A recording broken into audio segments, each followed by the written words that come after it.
emagcwena akhe ngokubulela nasemakhusini akhe ngendumiso. Ibani na ukubulela kuye nidumise igama lakhe. Ngoba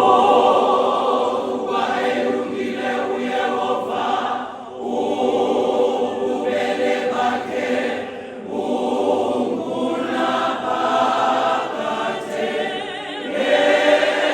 Lenyaniso yakhe ihleli kwisizukulwana ngesizukulwana.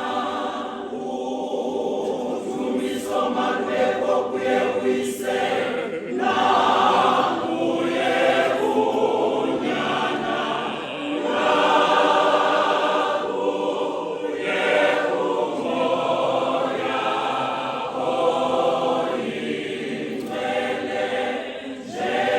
Njengoba bekunjalo kwasekuqalekeni, kunjalo kaloku nje kuya kumana kuba njalo kude kube ngunaphakade.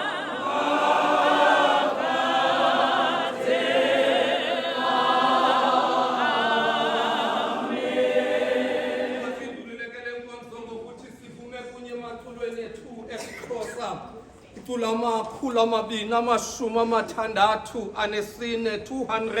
264 isabatha namhla Nkosi. Iyimini yakho, bayavuya abantu bakho ngale mini yakho. Uvukile wena ntloko yabo bakholwayo. Sakuvuka nathi ngoko thina sikholwayo. Sibulela wena Yesu kuyo le ndlu yakho. Sinezinto zonke thina ngokuvuka kwakho. 264